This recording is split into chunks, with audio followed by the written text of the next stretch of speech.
सभी भक्तजनों को जय श्री कृष्ण। राजा परीक्षित ने पूछा, मुने महाराज प्रियव्रत तो बड़े भगवत भक्त और आत्माराम थे, उनकी गृहस्थ आश्रम में कैसे रुचि हुई, जिसमें फंसने के कारण मनुष्य को अपने स्वरूप की विस्मृति होती है और वह कर्म बंधन में बंध जाता है। विप्रवर, निश्चय ही ऐसे निसंग महापुरुषों का इस प्रकार गृहस्थ आश्रम में अभिनिवेश होना उचित नहीं है। इसमें किसी प्रकार का संदेह नहीं कि जिनका चित्त पुण्य कीर्ति श्री हरि के चरणों की शीतल छाया का आश्रय लेकर शांत हो गया, उन महापुरुषों की कुटुंबादि में कभी आसक्ति नहीं हो सकती। ब्राह्मण, मुझे इस बात का बड़ा संदेह है कि महाराज प्रियव्रत ने स्त्री, घर और पुत्र आदि में आसक्त रहकर भी किस प्रकार सिद्धि प्राप्त कर ली और उनकी भगवान श्री कृष्ण में अविचल भक्ति हुई। श्री सुखदेव जी ने कहा, राजन, तुम्हारा कथन बहुत ठीक है।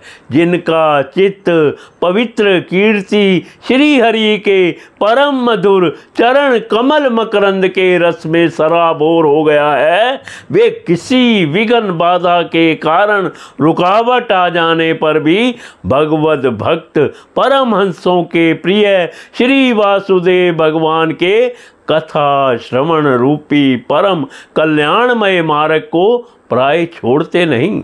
श्री नारद जी के चरणों की सेवा करने से उन्हें सहज में ही परमार्थ तत्व का बोध हो गया था।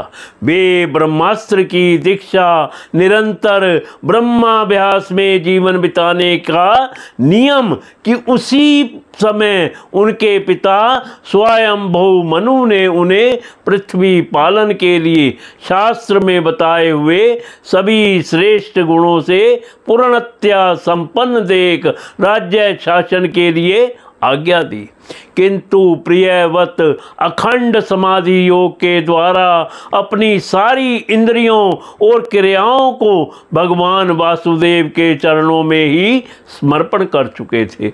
अतः पिता की आज्ञा किसी प्रकार उल्लंघन करने योग्य में होने पर भी यह सोच कर कि राज्याधिकार पाकर मेरा आत्म स्वरूप स्त्री पुत्रादि असत प्रपंच से आच्छादित हो जाएगा, राज्य और कुटुंब की चिंता में फंसकर मैं परमार्थ तत्व को प्राय भूल जाऊंगा। उन्होंने उसे स्वीकार ना किया।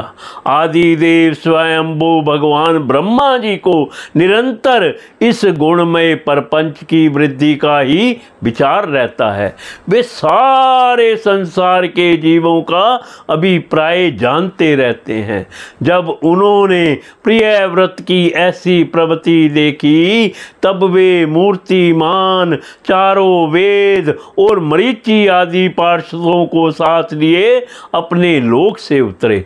आकाश में जहां तहां विमानों पर चढ़े हुए इंद्र आदि प्रधान देवताओं ने उनका पूजन किया तथा मार्ग में टोलियां बांध कर आए हुए सिद्ध, गंधर्व, साध्य, चारण और मुनिजनों ने स्तवन किया।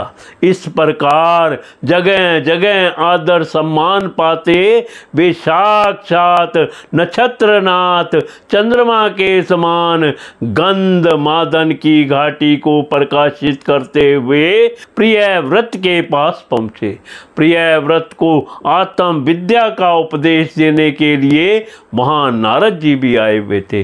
ब्रह्मा जी के वहाँ पहुँचने पर उनके वाहन हंस को देखकर देव ऋषि नारद जान गए कि हमारे पिता भगवान ब्रह्मा जी पधारे हैं। अतः वे स्वयंभू मनु और प्रियव्रत के सहित तुरंत खड़े हो गए और सब ने उनको हाथ जोड़कर प्रणाम किया।